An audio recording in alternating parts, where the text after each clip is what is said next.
Welcome to the Sellernomics podcast, where we share valuable tips and information in the Amazon and e-commerce space.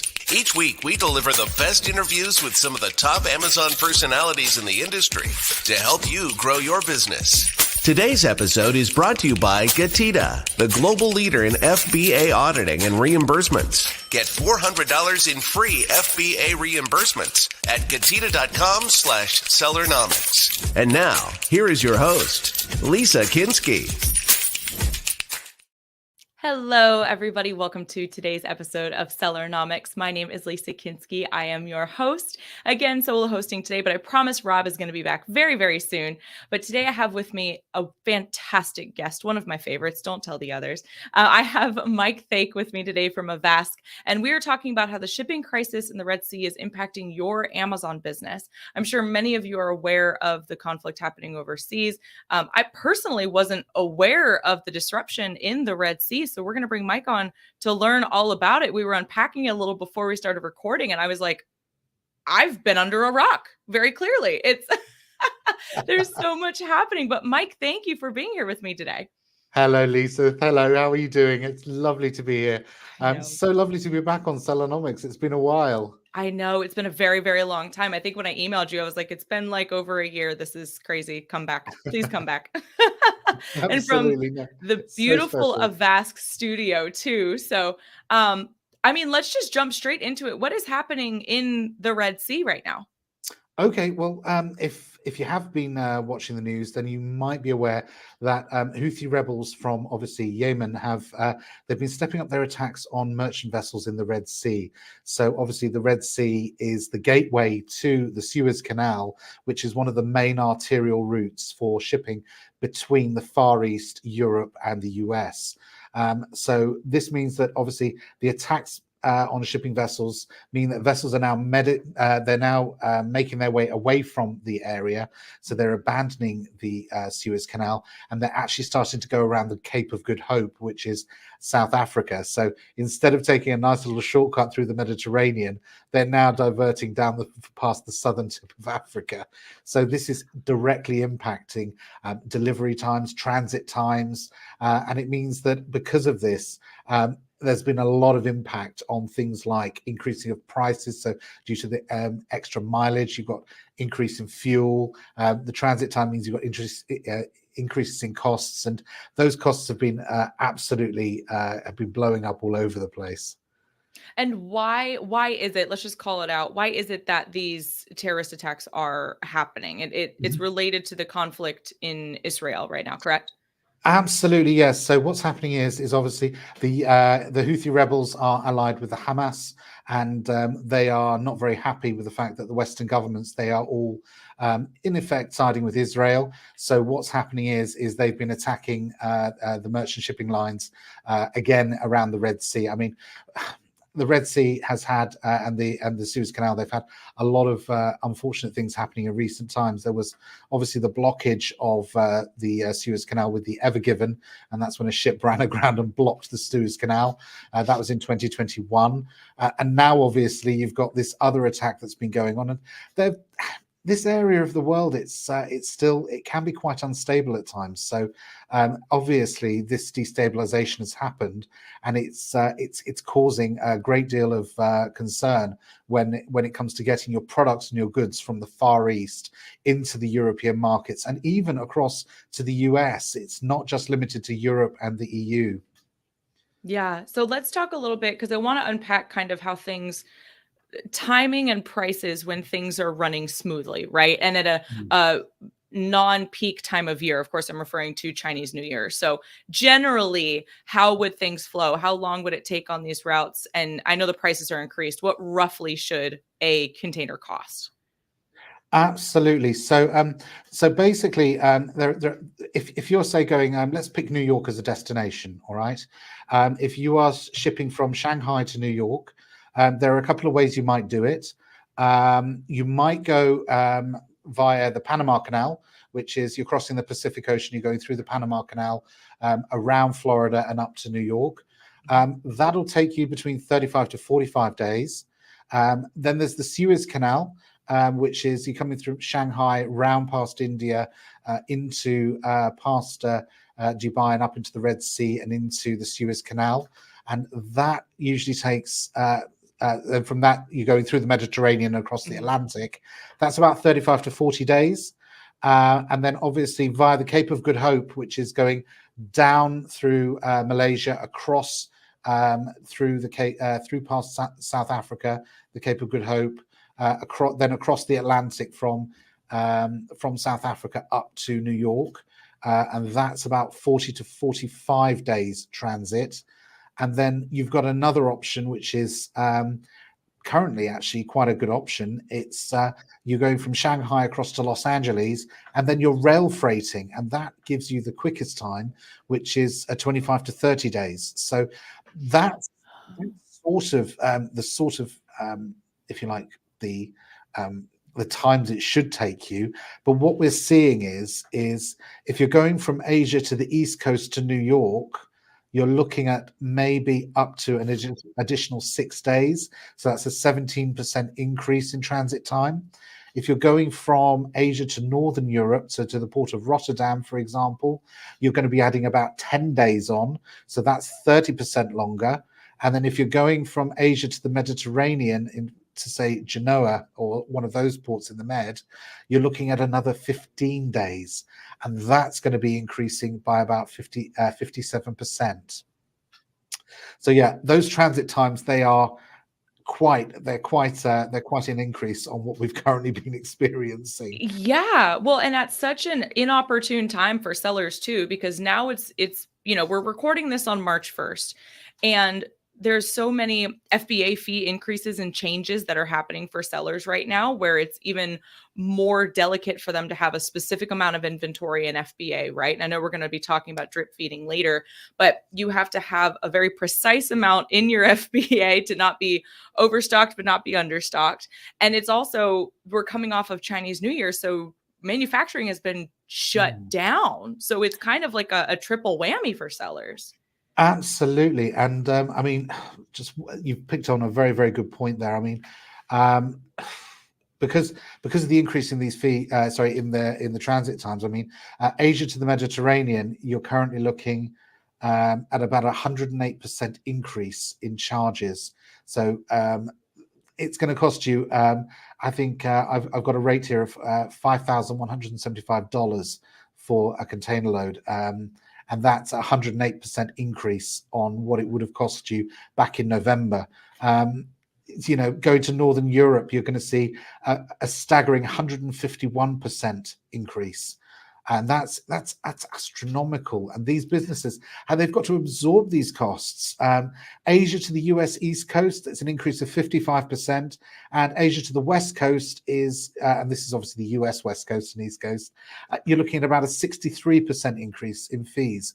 So this impact is having a knock-on impact throughout the entire supply chain, regardless of where you're trading. And sellers will have been seeing these increases and going, why am I paying so much? And it's because of these problems that are occurring in the Red Sea and around the Suez Canal. Gosh, that Suez Canal, man. I remember when I started working in supply chain and the boat got stuck shortly thereafter, and we saw the impact immediately. Also thought it was hilarious. We just had to wait for the moon to fix it for us. But man, I couldn't imagine being a seller right now. That's so stressful. So you're saying that what's probably going to happen then, because of the conflict, is everybody's going to be going down by the port. What'd you say? Port of Good Hope, Cape of Good Hope. Yeah, the Cape of Good Hope in South Africa. So that's where pretty much it's Cape Town. So before the existence of the Suez or the Panama Canals, the quickest way to get from Asia to Europe or Asia to the US would have been to go around the southern tip of Africa. Just as it was if you're going from East Coast to West Coast and you're going by sea, you'd go through Cape Horn, which is in the southern tip of America. So I'll give you a few little stats here, okay? We've seen around 181 vessels being diverted due to these latest Houthi attacks. So that's the number of vessels that have rerouted away from the Suez Canal due to this the impact of this crisis. The average number of days that is increased onto the transit time. So this is not the clearance time. This is just going from port to port when the ship starts sailing to when it stops sailing. It's roughly 7 to 20 days increase across the board, and there's been a 59% drop in vessel capacity through the Suez Canal due to this crisis, and that's based on figures before this crisis started. Wow. It's crazy to think, as far as we've come and the advancements that we've made in shipping and logistics, we're going back to the original routes. Like it's a step back in time. Do you have any kind of personal or from experts educated guess of how long this rerouting is going to happen? I mean, you never know how long conflict is going to occur, right? But just an estimate. Absolutely. Well, so a couple of good things to talk about first is I was going to say the pricing increase in the rises that we've been talking about. They have been sharply increasing like this. Okay, they've been going up on a very steep trajectory. Now, what's happened is now that everyone's back from Chinese New Year, we're seeing that those price increases are starting to level out. Okay. So that's really good. That's really good news, and that's really good and really positive. But things are still way more expensive than they were in November 2023. Mm-hmm. Now, if I go back to your question, I was privy to a news report that I saw on Reuters, one of the international news networks. It was about 2 days ago, and they were anticipating. I think it was Maersk that they were interviewing. Maersk were intoning that they thought that this disruption was going to continue well into the second half of 2024. So this is not something that is going to is going to quickly resolve itself. We are going to be in the long haul, and while we've got EU task force heading towards the region to secure the shipping lanes, it is still going to be a period of instability that's going on at the moment. So by EU task force, I do mean a load of warships going that way. So they're going to be helping the vessels to obviously traverse safely through these hotly contested waters.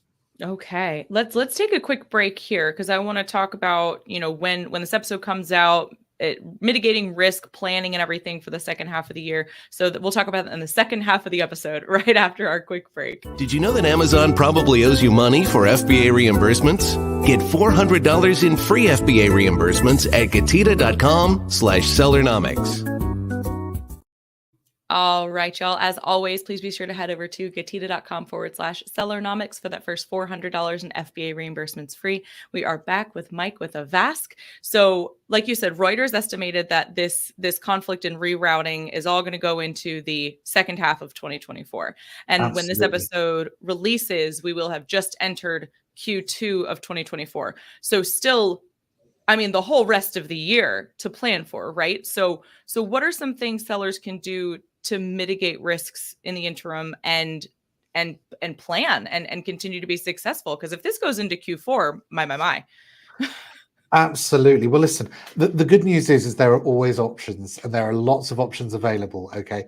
And you've hit the nail on the head. Planning is the key. Okay. So you're right. Planning is essential. So we know that more vessels are going to be diverting via South Africa.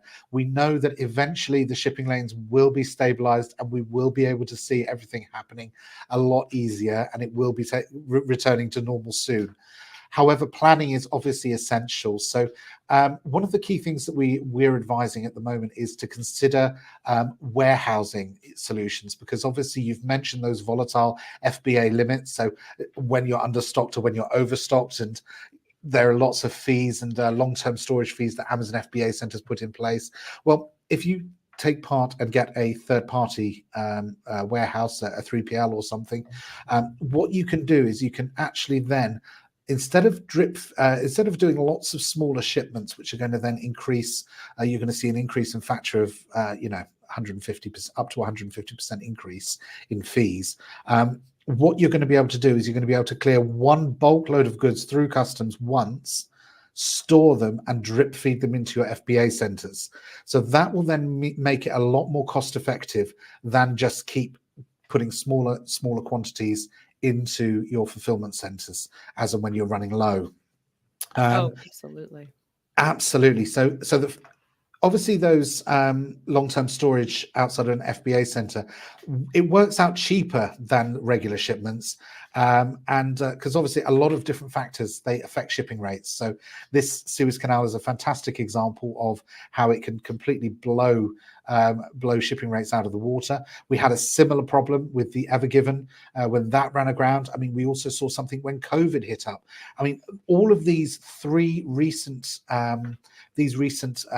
disasters, so to speak, that have happened in history, very recent history, they have basically shown that if your business is prepared and you've got a good plan and you're well executed in your plan, you can survive these things. And it doesn't mean it's all going to end horribly and you're going to basically lose out on business.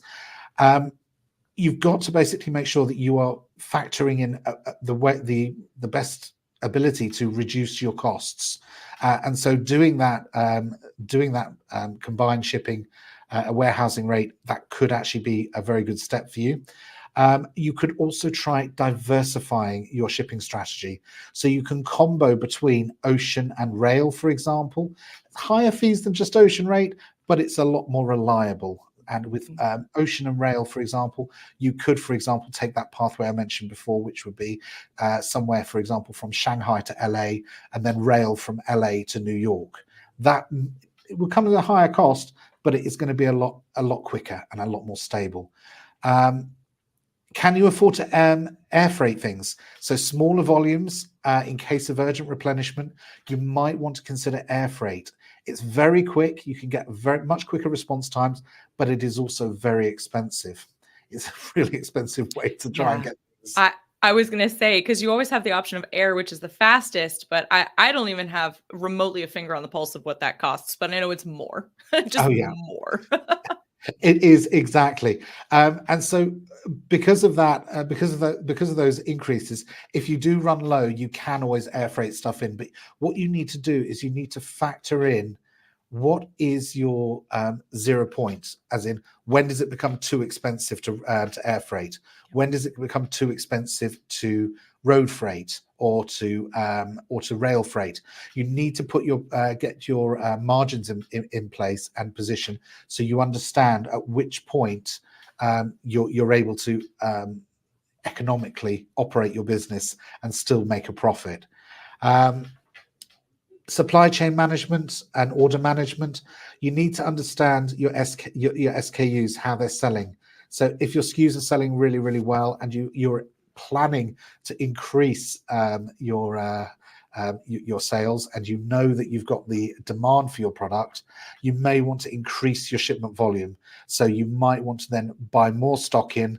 Yes, it'll be sat in a warehouse, but it's much better to bring in a bigger pot than have a smaller one and it run out, because obviously you're going to lose sales and you'll probably lose ground to your competitors at the same time.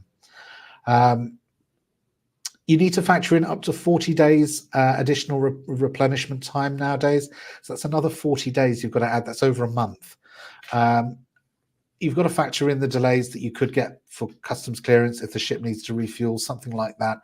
You need that additional time there, and I think that's a very important thing to make sure you do. So planning is a huge key, and make sure you know your budget, know your costs. Put together your overseas budget. Do a cost analysis.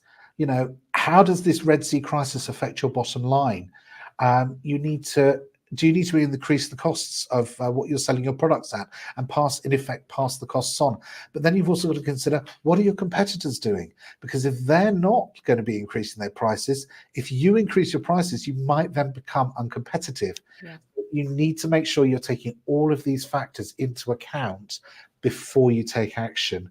And of course, you need to position yourself so you can continue to sell, even if your competitors have not received this advice and they suddenly stop selling. So make sure you're in a good position so that you can continue growing your business and keep going. Mike's 2024 preparation mastermind class right there in about 5.5 minutes. No, that was incredible.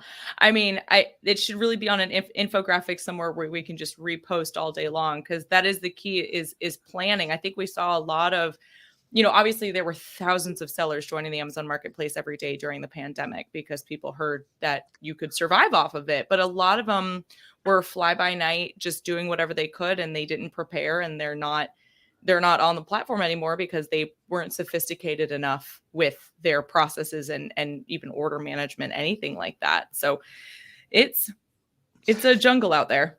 There's a huge statistic I saw, and I don't quote me on the source, but over 75% of startup sellers, they can fail due to not planning correctly and just doing a fly by night sort of, as you put it, operation. Yeah, It's exactly. huge rate of failure if you haven't properly planned and you haven't properly implemented. It really can cause business failure.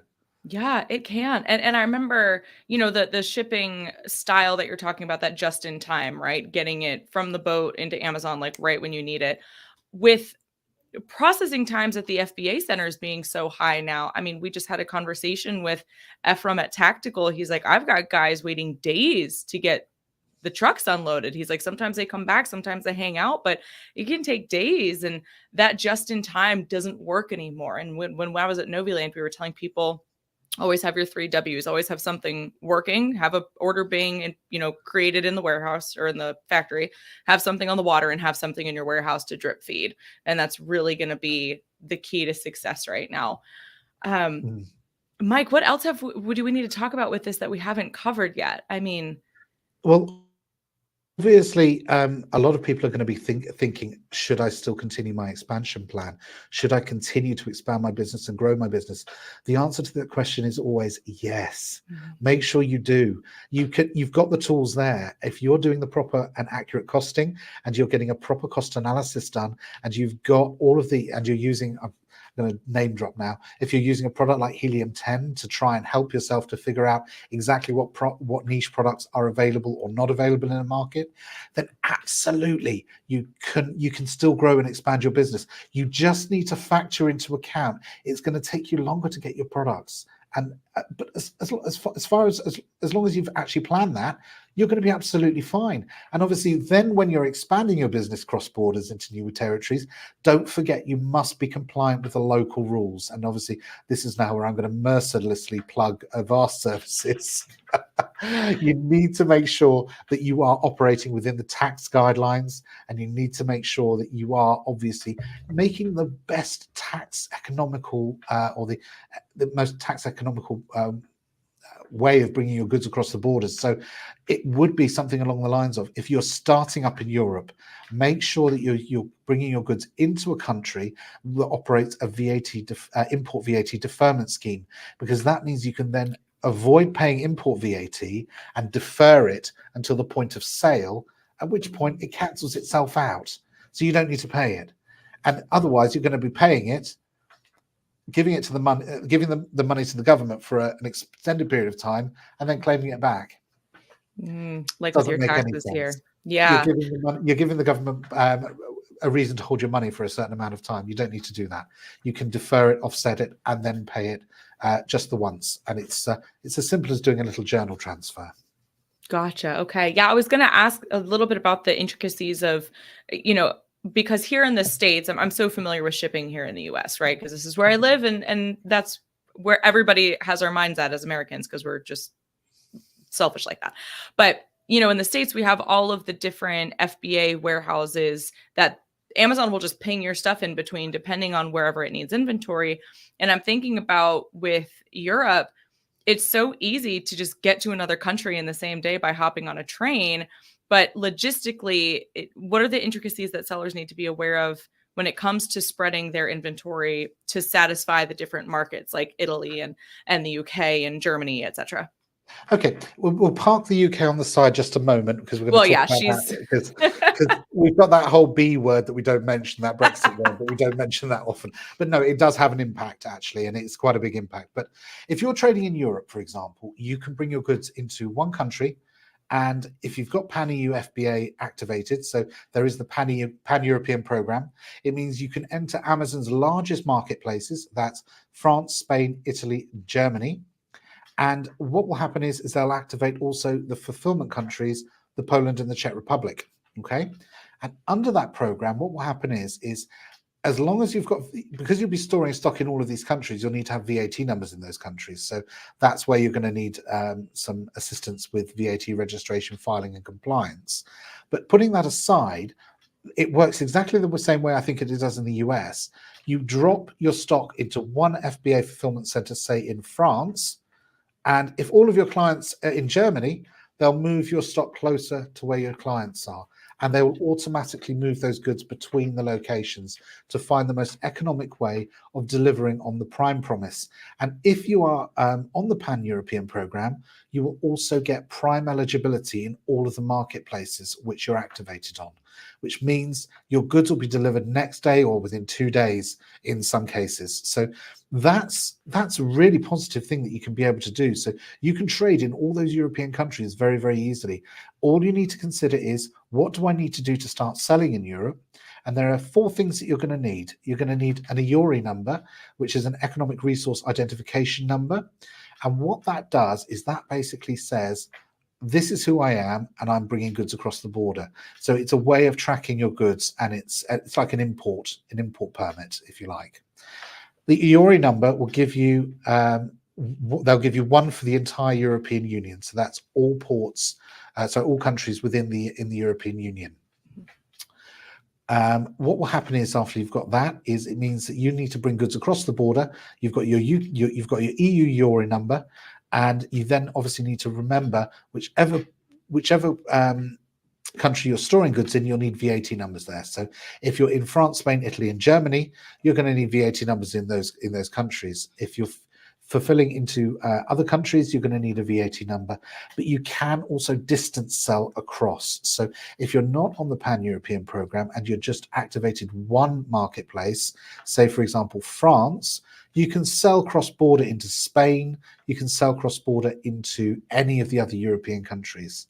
It doesn't matter, but it just means that in some cases it might take longer for your goods to get to their intended recipient. There is something then called OSS, which is the one-stop shop.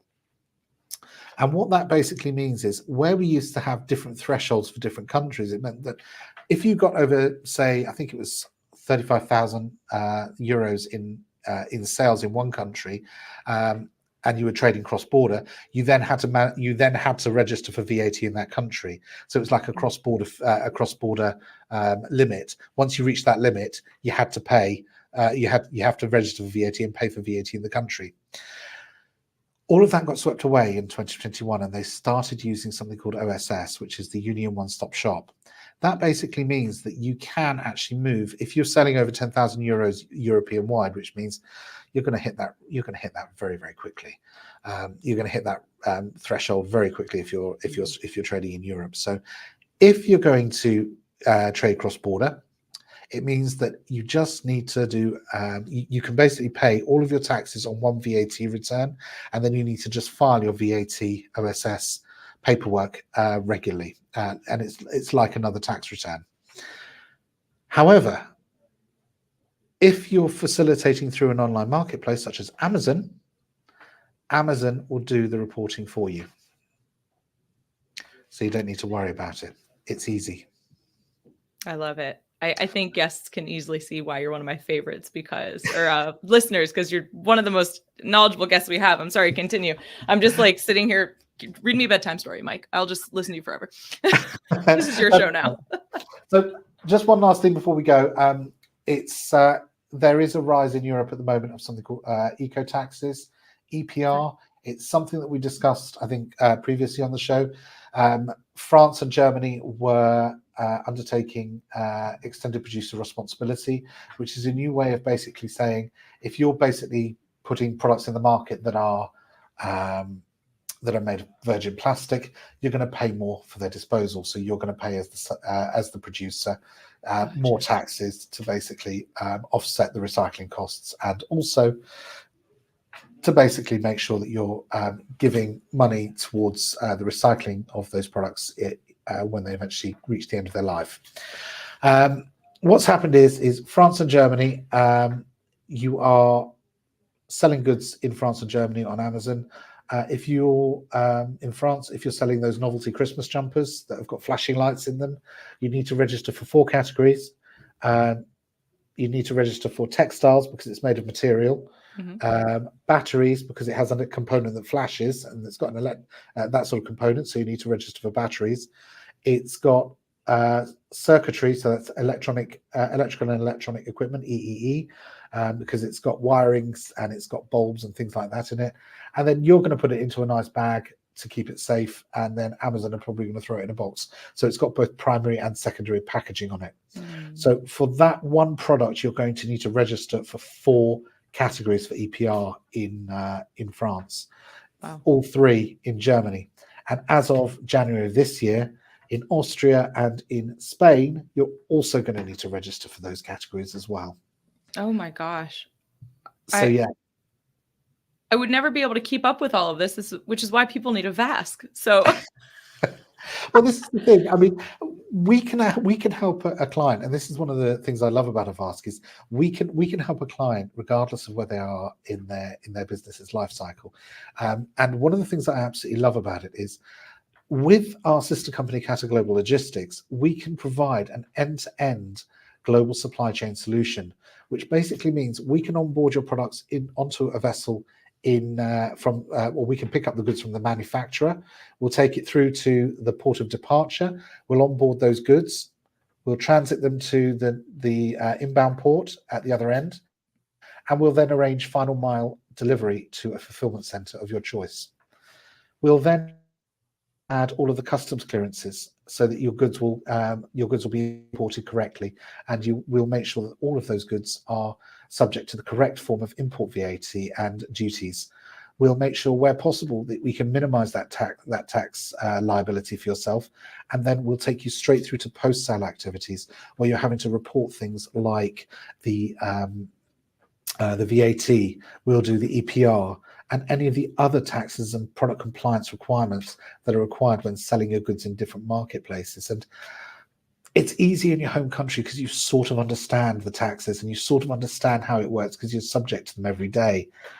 But when you're suddenly selling in 7, 8, 9, 10 different markets, how are you going to become an expert in all of those tax elements?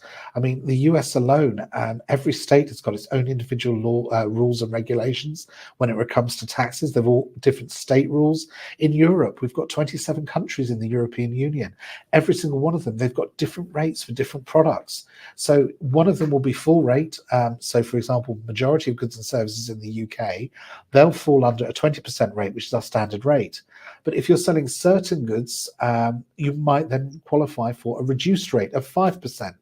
And then there are other goods which are then 0% or exempt from VAT. So depending on what products you're selling and depending on which markets you're selling, you may have different VAT rates. So rather than trying to be an expert in every single country, just get on with selling your products and get on with running your business and outsource those elements that you do need help with to a professional that makes sure you won't get shut down in the wrong event of something going wrong. Yes, I just recorded an episode where we focus largely on outsourcing and not letting the fear of letting go keep you from building your business. So I love this. This is a perfect transition between 2 episodes. And you mentioned both businesses and the connection between them beautifully. So the logistics company that Mike had mentioned is Cata Logistics, Kata Global Logistics. And you guys can check them out at catagloballogistics.com. And you can learn more about Avask, AVASK, at welcome.avaskgroup.com. And if you have questions for Mike directly, you can email him, mike.thake, THAKE, at avaskgroup.com. My goodness. Mike, so wonderful to have you on here again. It was lovely. Thank you so much for your time. And I really enjoyed talking to you. It's so easy talking to you, Lisa. Same here. The pleasure is all mine. Thank you so much. And thank you for everybody who tuned in today. If you liked what you heard, please be sure to give us a thumbs up, share your thoughts with us in the comments, subscribe to the show, and we will see you all on the next one. Thanks for joining us this week on the Sellernomics podcast. Special thanks to our sponsor, Getida. Did you know that Amazon probably owes you money for FBA reimbursements? Get $400 in free FBA reimbursements at getida.com/Sellernomics. Be sure to join us again next week for more great tips on how to grow your business. And thanks again for listening.